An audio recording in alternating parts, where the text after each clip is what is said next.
Welcome to Royal Chemistry Park, the YouTube channel. In the previous videos, we have discussed the mechanism of the elimination reactions, say E1, E2 and E1CB mechanisms and their comparisons. In this video, we are going to talk about the free radical reactions. I am Dr. K. Rajarajan, Associate Professor and the Head of the Department of Chemistry, Raja Sarfoji Government College, Tanjavur. Now let's get into the video. A free radical is any species which has one or more unpaired electrons.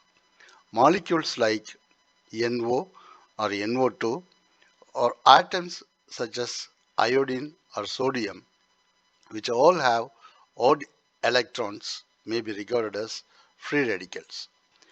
Oxygen having two unpaired electrons is a biradical.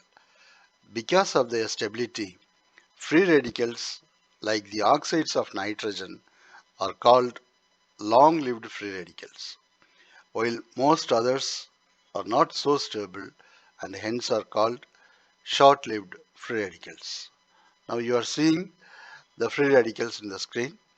This is nitrogen, oxygen, nitrogen, oxygen, iodine, sodium.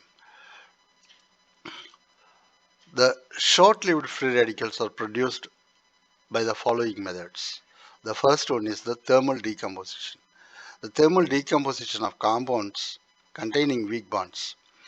When lead or mercury alkyls are subjected to pyrolysis in vapor phase, alkyl free radicals were detected. So this is tetramethyl lead. When it is heated to 600 degrees centigrade, it gives methyl free radical. So when these methyl free radicals, two free radicals combine together, it will form a molecule. The peroxides which contain weak oxygen-oxygen bond provide a convenient source for obtaining free radicals at lower temperatures. For example, ditertiary butyl peroxide.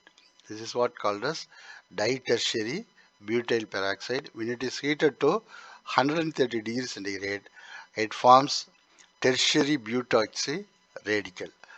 Similarly, dibenzoyl peroxide gives benzoyl oxy free radical at about 60 to 100 degree centigrade. So this is what called as benzoyl oxy free radicals. The another method is photochemical reactions. When molecules absorb visible or UV light, they become loaded with sufficient energy which can break the chemical bonds and form free radicals. But in such cases, the wavelength of light absorbed must correspond with the absorption band of the substance to be decomposed. So, when dimethyl ketone in the vapor phase gives the free radical. The photochemical decomposition of acetone or other ketones does not take place in solutions. If it occurs, then it is by the combination of excited molecules with the molecules of solvent, as in excited acetophenone. So the excited state is shown here, which combines with the solvent to give the free radical like this. And now let's see how these free radicals are getting detected. The first one is the magnetic measurements. For compounds having unpaired electrons, the electrons act as small electromagnets and tend to pull the sample into the applied magnetic field, and so determination of magnetic susceptibility constitutes a diagnostic test for them. But the method becomes unreliable and is not very susceptible in presence of large concentration of free radicals. And the second method is electron spin resonance spectroscopy.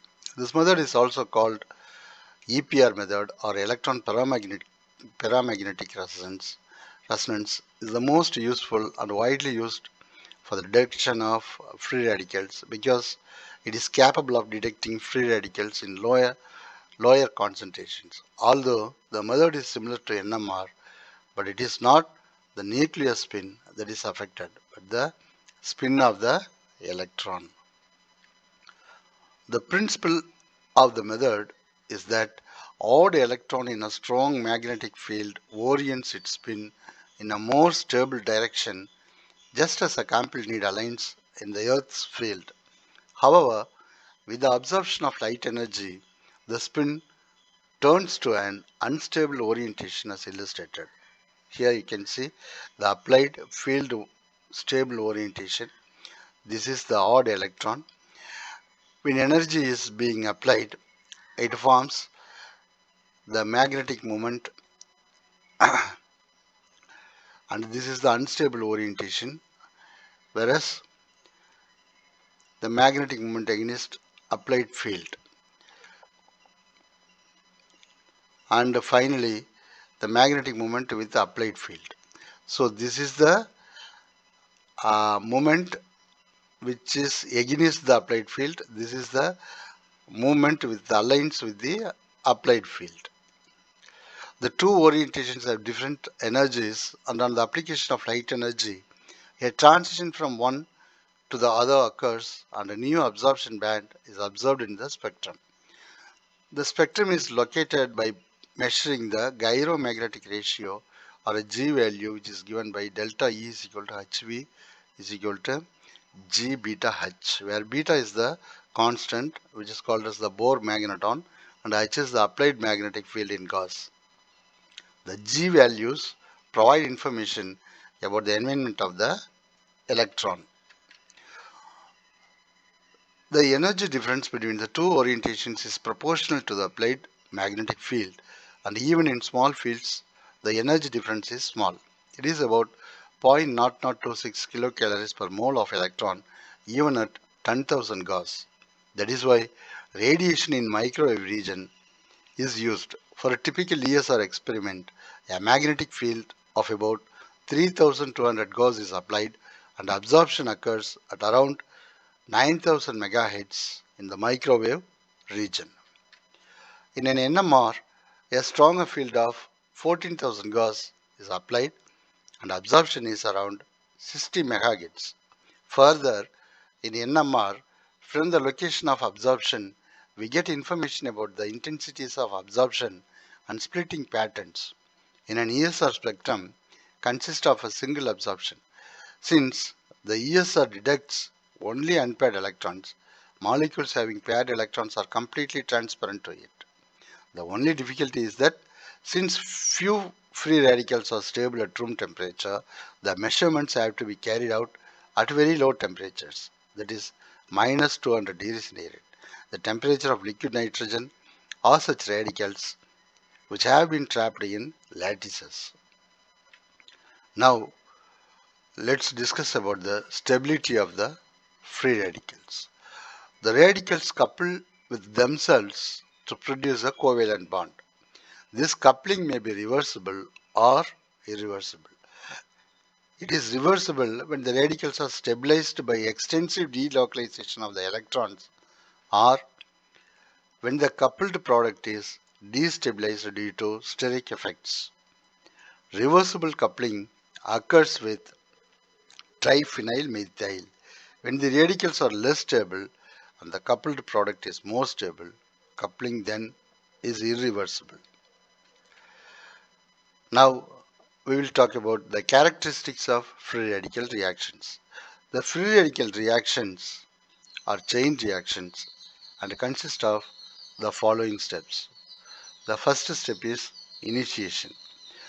There is a trace of radical initiator in catalytic amounts to start the reaction. And number two, propagation. The initial radicals create radicals from the substrate, often by abstracting a hydrogen atom. These created radicals, by a chain of reactions, produce successively other free radicals. Number 3, termination. The free radicals are destroyed by coupling between themselves and the process stops, or it may happen that the process may stop after the reactants are fully consumed. Therefore, once initiated, a single radical can bring about the successive formation and destruction of thousands of radicals. On the other hand, the chain reactions may be retarded or halted by reagents which may act with the active radicals. Such reagents are called chain breakers or retarders or inhibitors. Elemental iodine and aromatic disulfides act as inhibitors.